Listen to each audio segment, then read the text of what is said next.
Welcome, everyone, to the Coming Apocalypse. I'm Pastor Paul Begley, and wow, we have got some breaking news actually just came out of Europe from this European, well, actually, it's Putin meeting with his people over there from this conference.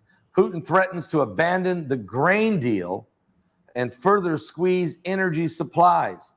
The Russian President, Vladimir Putin, threatened to curtail the export of grain from Ukraine and said Moscow was ready to extend its rationing of natural gas exports and cut off oil and refined products if the West went ahead with a price cap plan for Russian crude.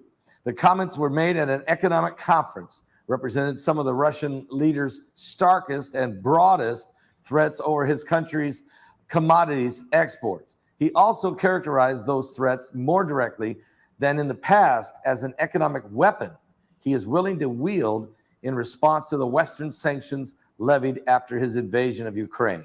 And Mr. Putin suggests Russia could pull out of the United Nations brokered deal that has allowed for large-scale exports of Ukrainian grain, sending global wheat prices up 4% earlier today in the trading. The deal had helped ease soaring food prices by allowing Ukrainian farmers an outlet for their harvest.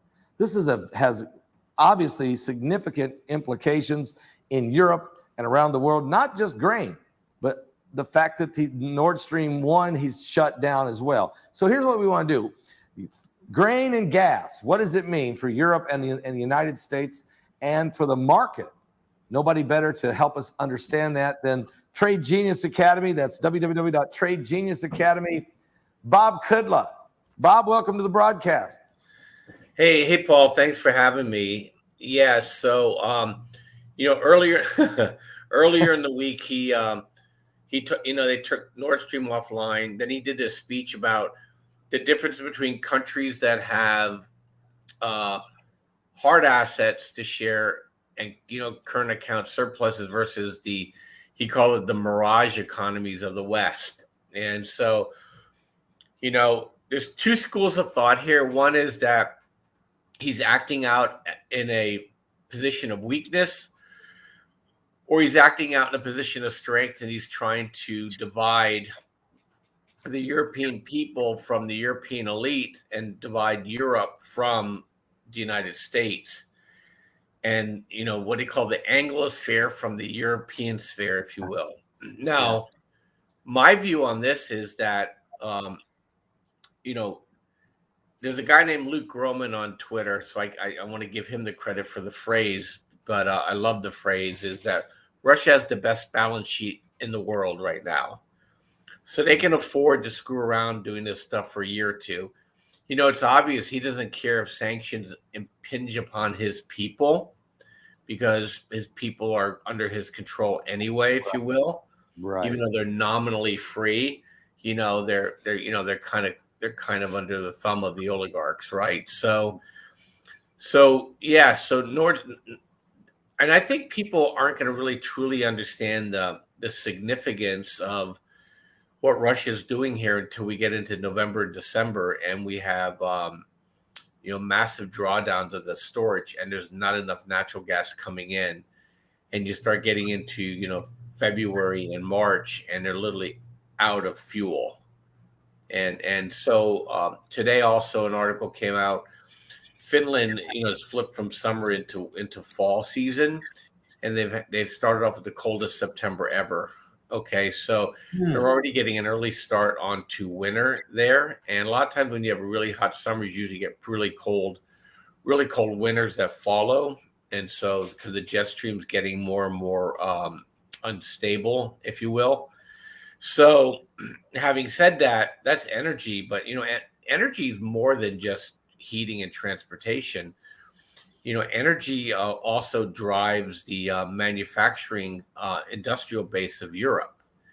So even if they get enough energy, if it's at too high a price, basically the Germans and the Europeans are basically priced out of the world markets. And then you talk about nitrogen is created, ammonium, right? Ammonia is God, I can't even speak. Ammonia is used for nitrogen, and Right. so they've shut those plants down. But basically, Europe is slowly shutting down. So even if people don't freeze to death, they may not have jobs. And if the government subsidizes everything, then the euro is going to collapse, right?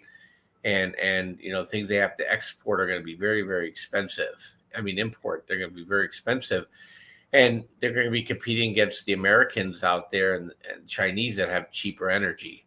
So I think Europe's in a world of hurt. And forget about Yeah. food. That food's a 2024 problem. Okay. But Okay. you saw in England, a pint of beer is $24.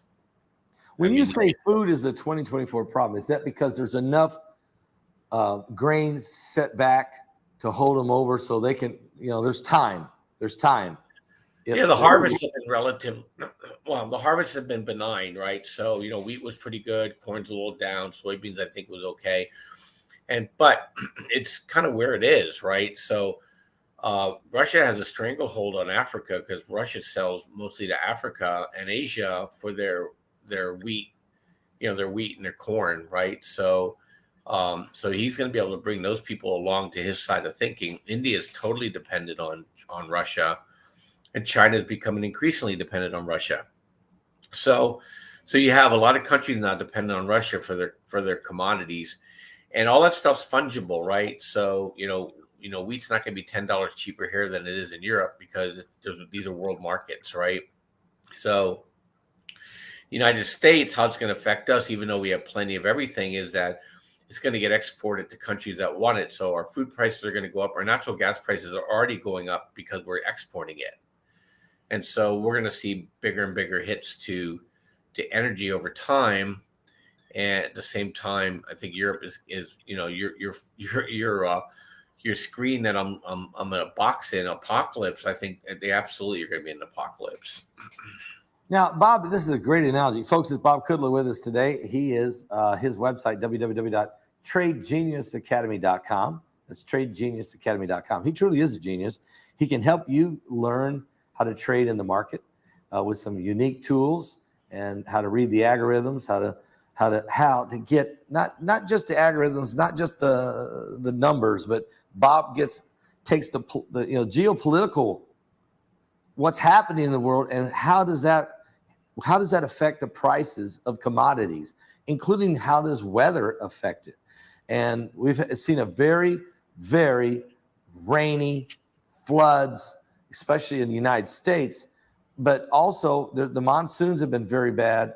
The typhoons seem to be getting horrible. And so do you see any problem affecting some of the commodities based on just the weather this year? Yeah, I mean, look, they've had the Rhine River almost dried up. The Yangtze River dried up. The Colorado River is drying up. Yeah. And so you have you're having some stress in some areas. China's the one that got affected the most. Okay, affected barge traffic in Europe, but it affected Chinese crop production significantly. Very, very hot for them. And we're going to kind of flip the model. If you notice what's happening in Southwest, United States, where I live, California, we're likely to get inch and a half of rain from Hurricane K coming up Baja. The monsoon season in Arizona, for those in Arizona know, it's been above average. And we're having this situation where, I know the word is weird. I don't know why scientists name things the way they do. It's called Modoki La Nina.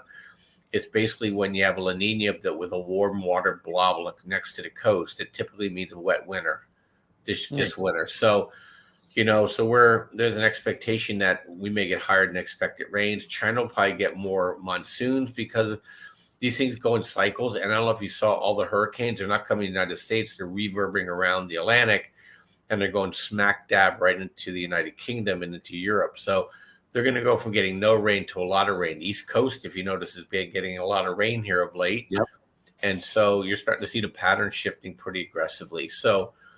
But I wanted to talk about the food thing because that's probably what people really care about, is they're not putting, everybody's cheating on their ag chems, fertilizer in the ground because it's so expensive. It's not going to go down next year. They're going to put less in the ground. Prices are going to go up. Then you have idiots like Trudeau and the EU trying to tell people to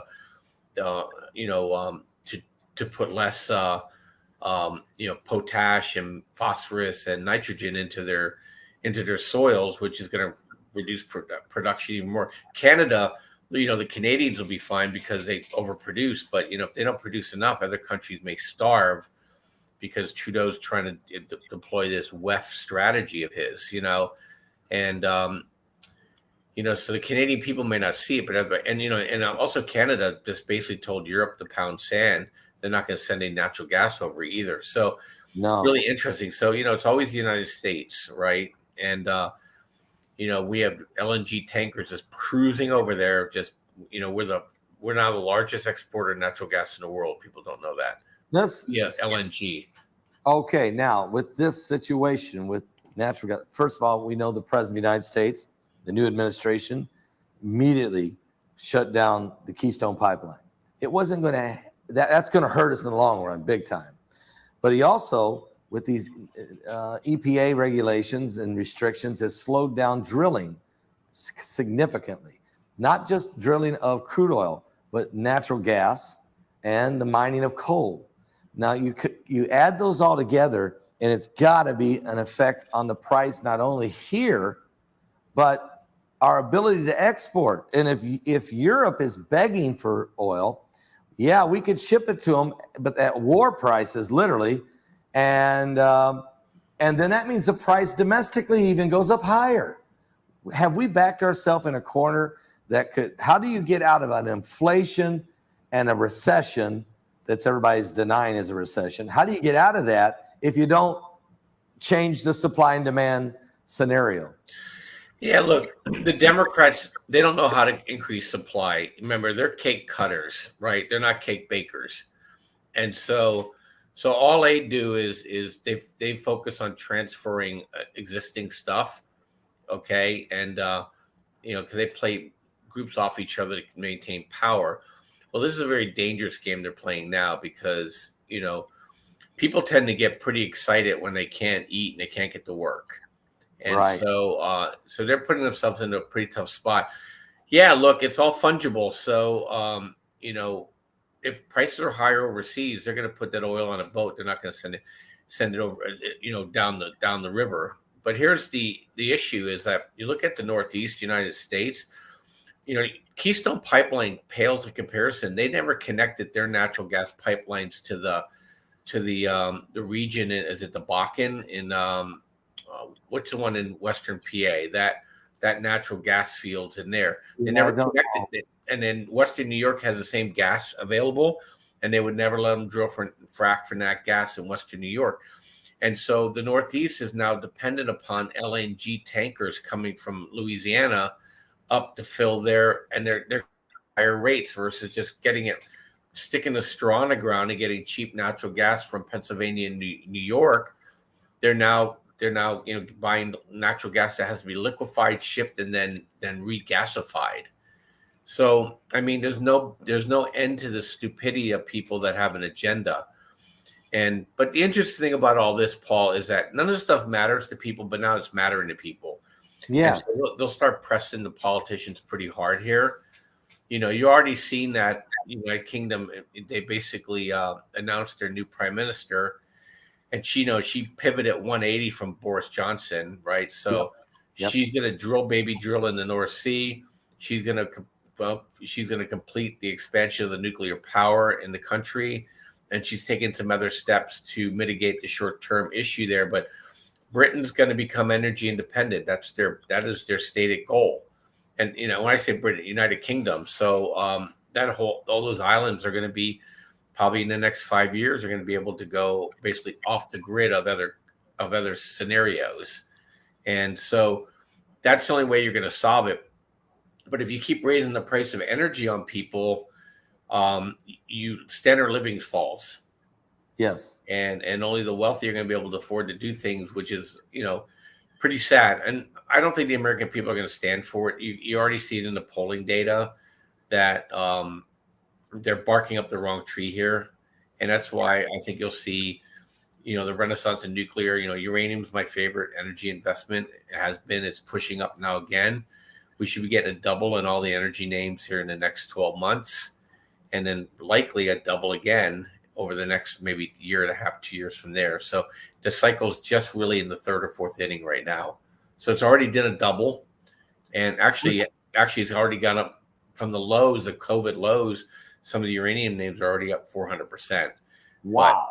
But they usually give a 10 bagger from there. So do you recommend it right now that people still invest in uranium? Is it going to keep going higher? No problem. Yeah. Push it in chip. So you're looking at a situation where Europe is going to have a rough winter because of the pricing. That means energy. If you're a trader, folks, if you're buying and selling, it sounds to me like, Bob, you want to invest in energy. Energy stocks are only going to keep rising. Is that true? Yeah. They've been trying, Biden's been trying to push energy down by releasing the strategic petroleum reserves, but they can only do that till November. Isn't that ironic? Till November, right? That's the midterms. And then it's essentially empty. And then they have to buy to build it back up again. So, whatever's happening with energy short term is gonna turn right back around again. And they're not, no supply can come online, and he's not helping the matter anyway. So, so price of energy is going to just keep going up over time. And if it doesn't even matter, these guys are very profitable at even the current rates of energy right now. They're just going to get decidedly more so as prices re-rise again. It sounds like December and January, especially January, we may see some sky high prices, not just gasoline for your car, but I mean energy prices, natural gas and LP gas or whatever it is you may be running your heating on. Sounds to me like it's going to be bad in America and worse in Europe as far as pricing. Folks, go to TradeGeniusAcademy.com. That's www.TradeGeniusAcademy.com. Learn how to trade from a genius, Bob Kudla. And you can call him at 1-800-949-1408. That's 1-800-949-1408. Bob is already telling you that, it might be doom and gloom for some folks as it relates to Main Street, but there's some money to be made at Wall Street. And if you know what you're doing, or if you know how to have the tools to do it. Is that right, Bob? Yeah. I mean, look, there's always a bull market somewhere. And I don't think it takes a genius to see the energy prices are going to stay elevated for quite some time. And if it's going to affect other parts of the economy, buy where the money's moving. And, right now, on uranium, number one, oil will go back up again. Natural gas is going to maintain its relevance here for the next 18 months or so. A lot of these companies, I'm older than, average here. So, we've been shifting our portfolio into things that actually pay really nice dividends in the energy space. So, you can find a really good mix of energy names that you can blend yourself a 7 to 8% dividend and take advantage of principal increasing as prices go up. So there's a number of these guys that are paying north of 10%, as long as oil stays over $80. And then there's a lot of them that are 4 or 5%. You blend these guys together. And I share those with what I own with our subscribers. And there's some really good companies out there that even a couple of them don't even produce the metals. Produce the minerals or the oil, but they're involved in the infrastructure side or storing it. And they pay really nice dividends too. So there's a lot of ways in which you can play energy. And I think, you want to own things that will hurt when you drop it on your foot. Okay. If you drop Google on your foot, it's not going to hurt you. Okay. Right. But if you drop energy on your foot, it will. And then once Powell pivots from this madness that he's doing with raising rates, gold and silver will have their day in court. Right now, gold is running about $1,720 an ounce. Hasn't done anything in a year. Yeah. Once they see the CPA is going to go flat, Powell's going to lose his ability to keep talking about, I got to keep raising rates, unless he's advocating for deflation and trying to unwind the price increases of the last 2 years, which would probably prove folly, But, I think he'll have to pivot at some point, and when he does that, it's going to let gold and silver fly. I started reading the question. Sorry, it kind of threw me for a second. Yeah, that's okay. There's some good questions popping up in the chat room here today. Hey, I was going to say also, is quantum easing still going on, or have they went to a quantum tightening? I'm hearing some confliction out there. Yeah, you're talking about quantitative easing and tightening, right? Quantitative. I'm Yeah, sorry. that's okay. It's he's doing neither right now, but what they're doing is they're taking liquidity out of the market, so which makes it harder for the market to go higher. And just so people know, we built an algorithm that looks at Fed liquidity. So we could see whether the Fed's injecting liquidity or taking out liquidity. There's 3 different components of it. We monitor that, we manage it, and then we actually will pop up on our system. It's internal to us. We don't give this one out. Is liquidity going up or is it coming down? And then we share that with our subscribers. We do that for volatility too. So what moves the market now again is Fed liquidity and what they call the derivative markets. And right now, they're both tight, if you will. So quantitative easing is when the federal government, when the Federal Reserve is actively buying more bonds than are normal, so that they're basically trying to lower the cost of credit. So right now they're kind of benign and letting the cost of credit go up, but they're not actively selling too much yet. That's quantitative tightening.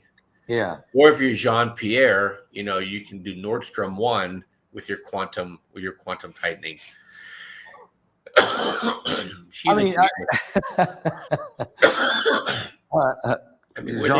Where do they drag these people out from? Her, Fetterman, Biden. It's like I don't know. And it really is ludicrous. They went to the Alzheimer clinic and said, "Okay, you're president, you're lieutenant governor, and you're my spokesperson." Yeah, and they don't know anything about the industry their position that they're holding. All they are is they're warm bodies being told what to do by whoever it is that's behind the Wizard of Oz's curtain. That's all. That's right. What's that? The president himself will give a speech one day, say something the opposite the next, and then go back to the campaign and then go back on the same rhetoric and then change his mind the next day. It's as if he gets a script, he can read it and stay with the message. But on a day that he doesn't have one, he falls back to what he really feels. Or, it's confusing. Yeah, he's a news anchor right now. Yeah. And he's a bad one. Really poor. So you heard that song, Paul. Bubble-headed beach blonde could talk about a plane crash with a gleam in her eye. That's Biden giving his speeches. He has no clue what he says. Then you ask him the next day, "No, I didn't mean that."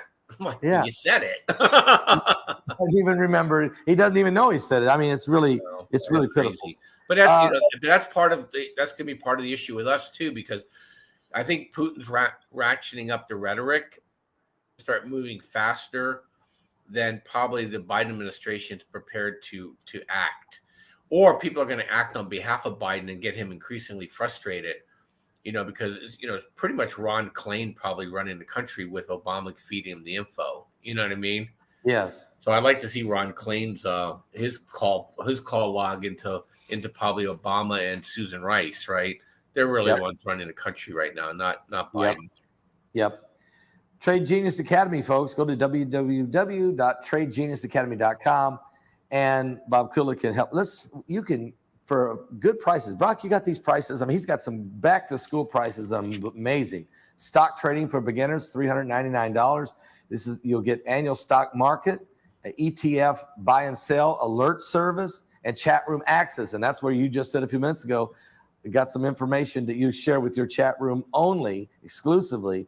And it's huge info for you for trading. Basic indicators and the other items that are also available there. The basic indicator software package, the basic indicator software package, educational courses, lessons 1 through 7. You get all that for $399. And this is huge if you're trying to buy and sell and do some trading on the market. And Bob, your students, those of you who join, and I call them students, but really they're partners. They're having some serious success here, aren't they? Yeah, they are. I was so busy I didn't send you over the attaboys, but we've been helping people make money in nat gas and ag chem. I had a guy that we coached last week, basically turned his whole way of thinking around. He He has an account less than 10,000. He made $1,780 doing some day trading, and Wow. I mean, and you're talking just really simple stuff, making $200 to $300 a day. Yep. A lot of people make the mistake of trying to swing for the fences, but if you can make $200 a day, you're making $40,000 a year. Yeah. Okay. So Charlie's a musician. He basically plays music 3-4 nights a week. That's his love. And then in the morning, he likes to trade late morning and try to earn in there $200 to $300 a day, so that he can afford to live the lifestyle that he is accustomed to. And so we help you do those kind of things. And so you've seen our Attaboys in the past. I have tons of Yep. them. Yes. I get them every day, and so we're pretty proud of that. So our algorithms really help people understand what's right in the market. Like this morning, I got notified before the market opened that clean energy was starting to break out on a weekly basis. I went and looked at some charts on a daily basis, selected some power went up higher. I'm already in another one that broke out, but it moved too fast for me to share with our subscribers, because it'll probably pull back a little bit, and then we're going to get into another one. So even though I'm not opposed to green energy, I don't think any conservatives are. We're actually just Right. opposed to basically mandating foolishness. It's just part of the solution. It's not going to be the solution. People don't know that I owned for 16 years. I owned a solar energy company, so I know this space cold. And so, companies like SunPower are like, the best company to own in that space. So whenever that comes up with a buy signal, you should be interested. But now the Biden administration put a lot of money behind this stuff. And so why fight Biden, right? You can be mad at Biden, but make money off Biden, right? So, Right. Don't be so mad that you're broke. It's like playing baseball. I mean, folks, if you're up to the plate, if the pitcher you're facing just throws nothing but fastballs, doesn't really throw a slider or a curve, then why, don't worry about it. I don't care if he's throwing 99 miles an hour. Time it and hit it.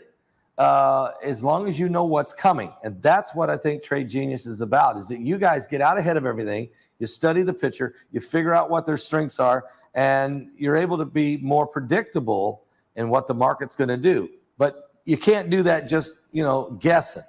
This has to be an intellectually, really just intelligently making moves based on info that you can get that's available there if you study the algorithms and study the information. And I think that's what everyone that's a part of the Trade Genius Academy is finding out. They are. Yeah, I mean, we look at seasonals, we look at probabilities, and then we see if the market's agreeing with those. And if they are, you go into that sector and you look for the best stocks. You catch them at the right level with the right momentum, you're going to make money. That's our system in a nutshell. And we do it for crypto too.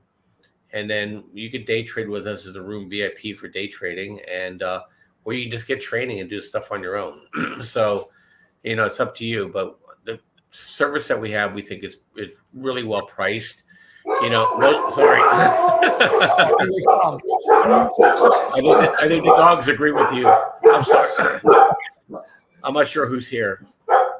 Okay. So, my wife walked in. Sorry about that, everybody. No worries. No worries. Golden knows how to be quiet.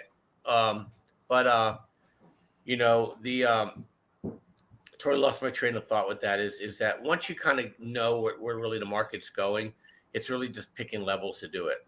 Tim, you're serious? Yes, I'm serious, Tim. Yeah. So, but anyway, yeah, join us. But what I was going to say is that one or two of the trades that we give you, we'll pay for the service for a year. So, that's how we price it. We want to make sure there's a good return on investment for you. You and I have been doing this now for almost 8 years together, Paul. Isn't that amazing? It is, it is amazing. Yeah. And if I wasn't making your clients money, you wouldn't have me on the show. No, I know that. I mean, the folks that have been following us for so long and have I'm sure some of you have been watching me interviewing Bob every month for the last 8 years. And it might have took you 4 or 5, maybe 6 months before you said, you know what, maybe I should try this. It can't hurt me. It's not like it's a, do or die, make or break. But what it could do is change your entire lifestyle. In other words, give you the freedom to do some of the things that you've always wanted to do. For instance, you might even have be a situation where you're not the main breadwinner in the family. but you have time. You have the time available to do these trading, to learn how to do it. Why don't you do this? Go to tradegeniusacademy.com. That's www.tradegeniusacademy.com. Find out about these specials. Go ahead and get on board with one of those. Start with the beginners at $3.99, or pick up the phone and call Bob and let him help you understand what you're getting at 1-800-949-1408. And like you said, Bob, 1 or 2 winning trades pays for the whole program. So you're about really empowering the people. I have to say that you really are. Yeah, we're not gurus here. So, we let you see behind the kimono here, and we give you access to the algorithms that you can trade things that we don't even trade. So the same rules apply. So, at the end of the day, we want you to have enough confidence that you could do this with or without us. So, but most people stay because they like the camaraderie, and so we win. Is it that kind of like a community? I mean, they're in people who show up and they're in the same kind of group of people are in the chat room and they're trading ideals and thoughts. Yeah. We have a room called the Lounge where people can talk about whatever conspiracy theory that treats their fancy.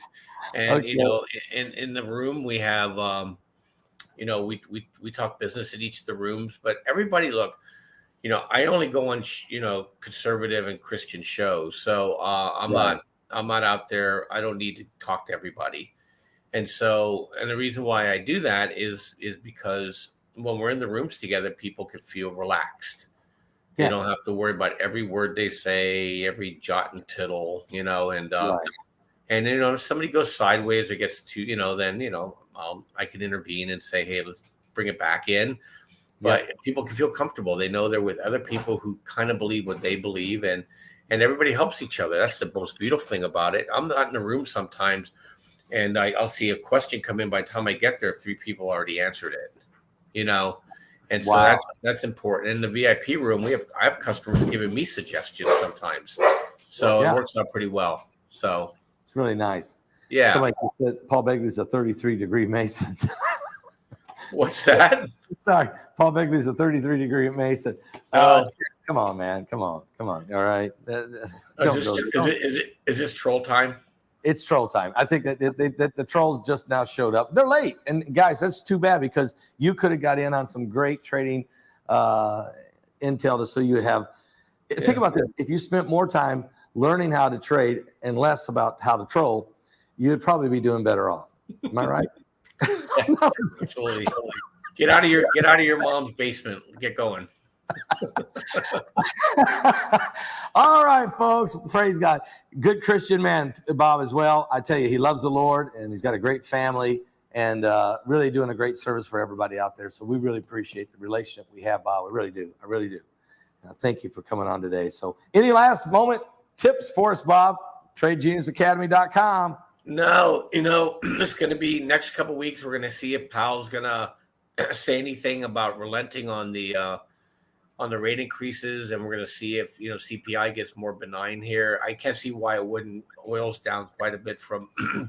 I think inflation peaked in March, and so now really is it going to shoot too much? We're going to go into recession. So those are things that we'll be watching and talking about over the rest of the year, Paul.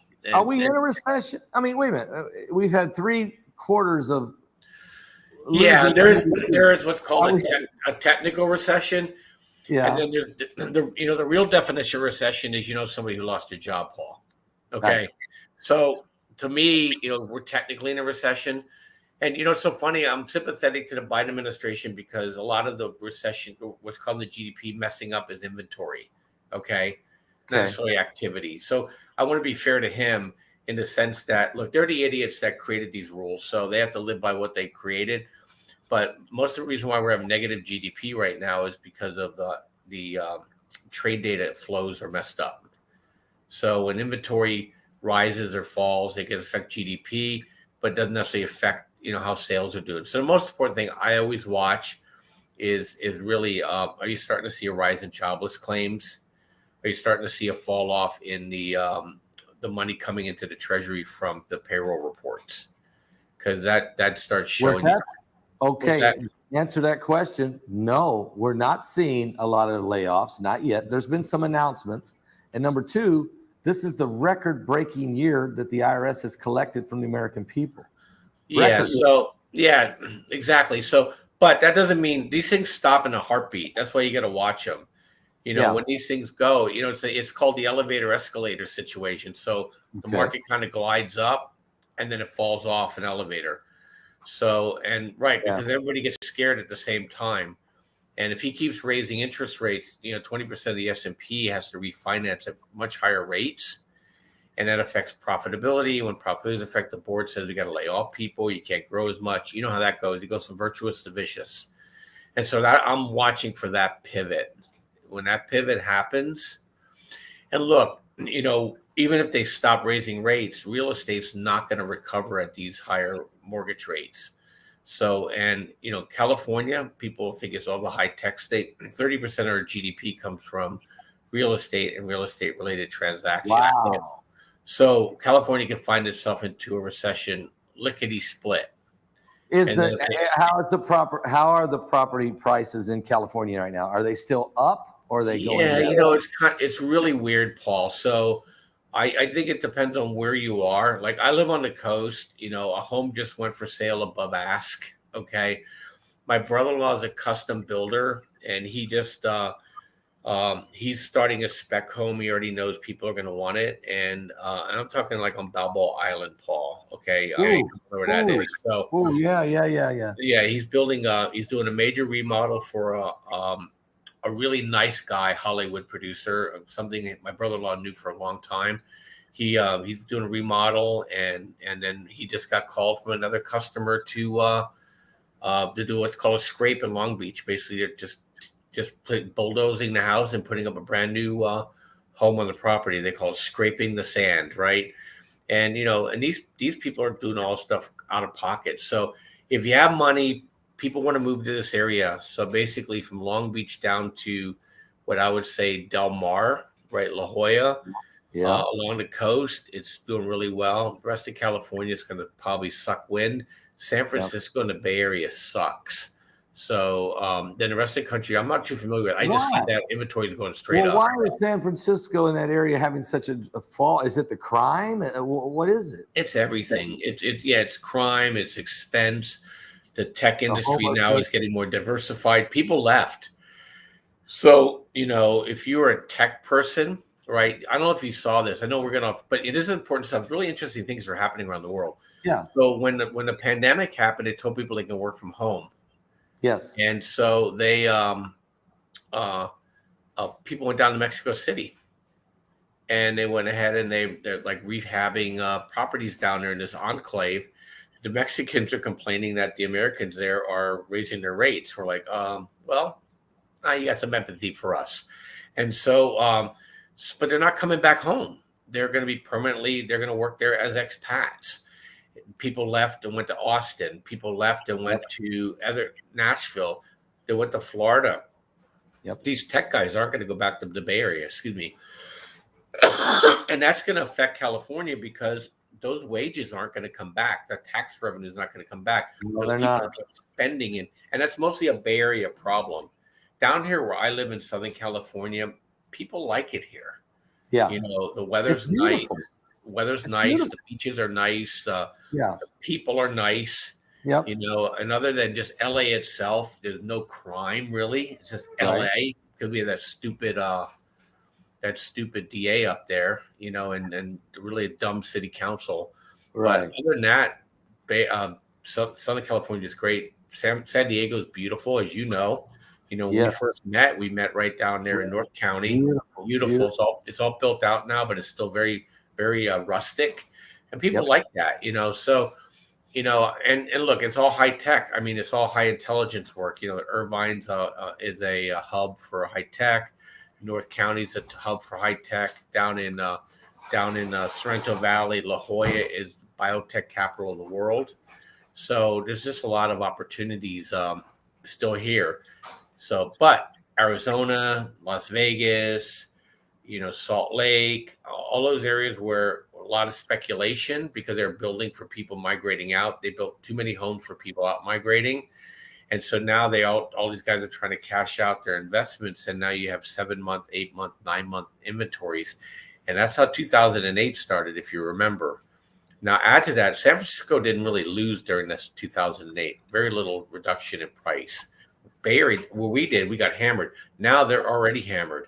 They got 6 million square feet of empty office space up there. 6 million square feet. Wow.